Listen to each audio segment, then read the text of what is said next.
So basically, I'm gonna tell you a story. It's a nighttime story for adults, really, children or adolescents. It's quite scary. I got it from my friend John. He's a lovely guy, John. He's just come back from the International Space Station. So we had a few moments together. He said, look, I've been writing stories. Dog Malone, I've been writing stories. I said, thanks, John. And this is one of the stories. I said, wow, okay, you tell me the story. I'm very interested. And he said, no problem. And I said, okay. And this is the story from John from the International Space Station. It is an 18, so you need to make sure, you've got your head on the swivel, you've locked your doors, get yourself a drink, and all that malarkey. Anyway, forgive me, I'm not very good at narrating. So the story's called The Dog Who Didn't Know Sorry, that was a bad start. Okay, I'll get it right this time. The Dog Who Didn't Know He Was a Dog. Part 1. A creature without a name. In the deep, endless woods were...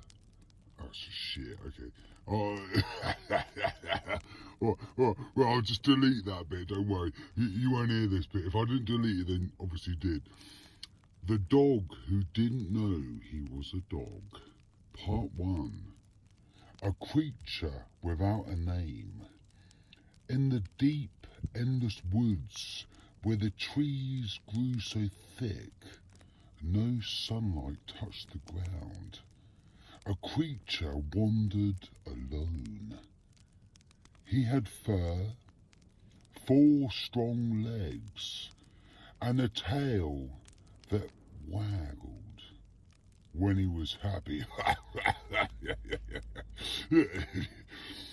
Though happiness was a stranger to him, he was not a fox, nor a bear, nor a wolf, but something in between, something lost. He did not know his name. He did not know himself.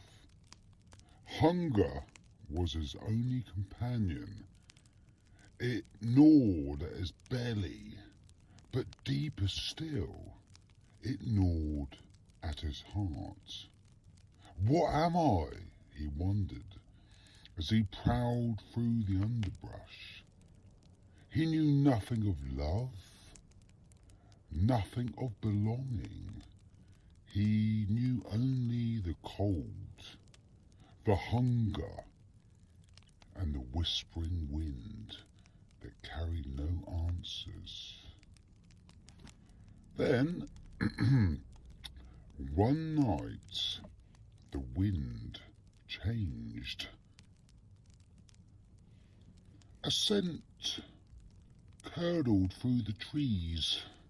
Smoke, blood, something old and terrible. The dog's hackles rose as he followed the scent to a clearing where moonlight turned the world silver. There, beneath a dying oak, he saw them. 3 creatures, low and snarling. Badgers with fur as dark as night. Their eyes glowed like embers. Their claws like knives, glinting in pale light. They stood in a circle around something writhing, something small and afraid. a rabbit. It whimpered as the badgers raked their claws through its flesh, playing with their prey before the kill. Blood darkened its fur, soaking into the frozen earth. The dog felt something inside him stir. Not fear, not hunger, something deeper. Rage. Before the badgers could strike again, the dog leapt. His jaws found the throat of the nearest badger, and the world excuse me, exploded into chaos. The badger shrieked as its blood sprayed hot into the air. The other two turned, eyes widening, but the dog was already moving. His teeth tore through flesh. His claws ripped open bellies, spilling entrails into the ground in steaming coils. The air filled with the scent of iron and death. The last badger snarled, leaping at him, but the dog was faster. He caught its neck in its jaws and twisted until he heard the crunch of bone. The badger fell limp, its life snuffed out like a candle in the wind. Silence fell over the clearing. The rabbit lay still, too weak to run, its breath coming in ragged gasps. The dog nudged it gently, but its eyes had already glazed over. It was gone. And for the first time, the dog felt sorrow. He had saved the rabbit, but too late. And as he stared at the lifeless body, a terrible thought whispered through him. I am no better than them. I kill. I am a creature of violence.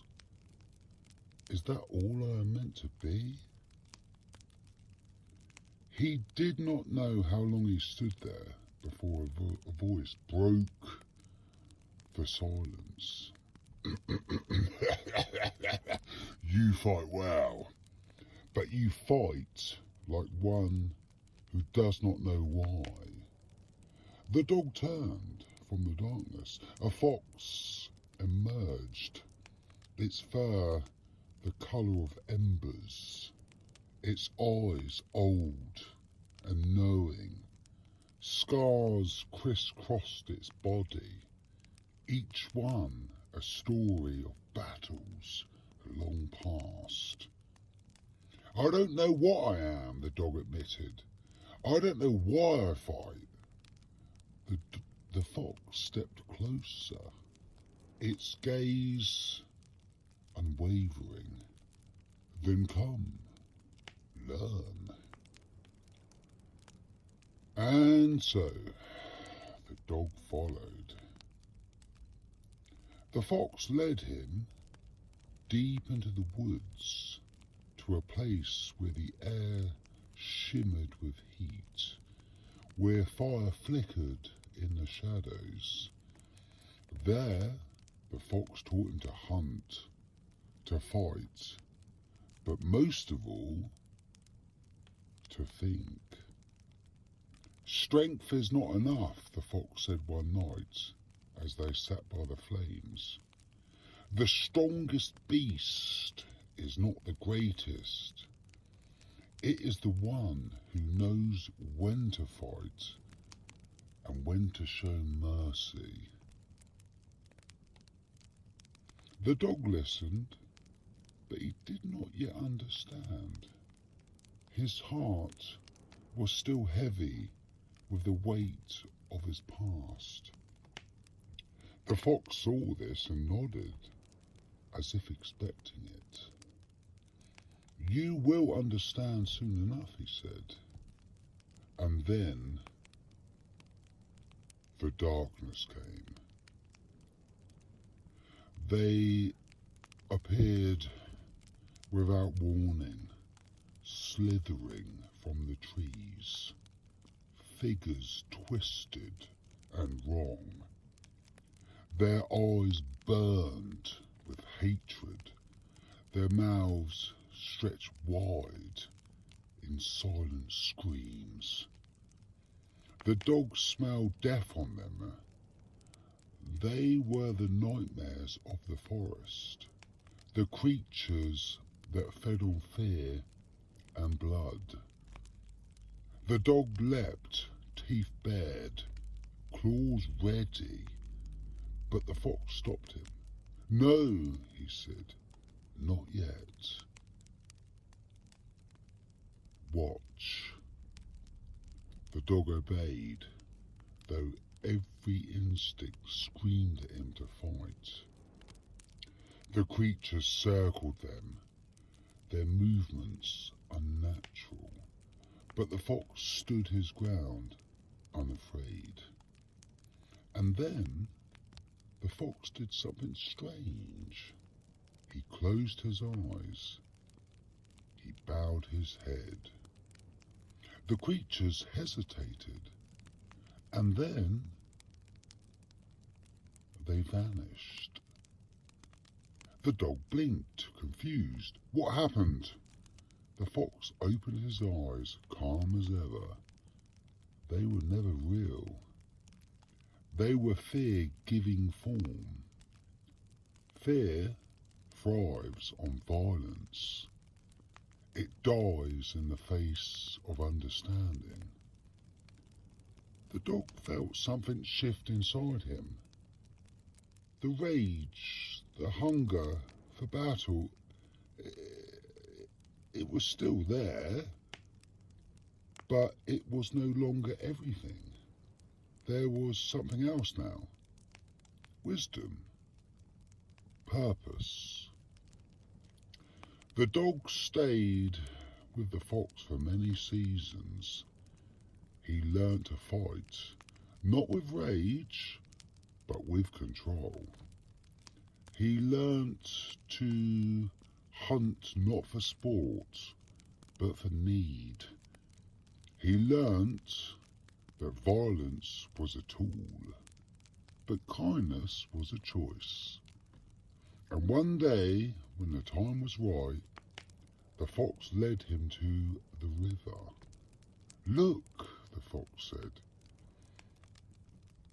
The dog peered into the water, and for the first time, he saw himself clearly. A dog, not a beast, not a monster, a creature of strength and of heart, a creature who had learnt that his claws could kill, but his mind could heal. "You know who you are now," the fox said, "and now you must go. The world needs you." The dog hesitated, but he knew the fox was right. He had a purpose now, not to destroy, not to rule, but to protect, to teach others what he had learned, to be a light in the dark. And so he turned, leaving behind the forest that had made him, not as a lost creature, but as something more, as a guardian, as a guide, as himself. the end. Or perhaps the beginning. John, you get me arrested while and stuff like that, mate. You get yourself back up to the old International Space Station there, John. Oh, I hadn't seen you, John. You hadn't seen me, mate. Well, fair play, John. That's a good story. Anyway, sleep well. God bless. Good night, and sweet dreams.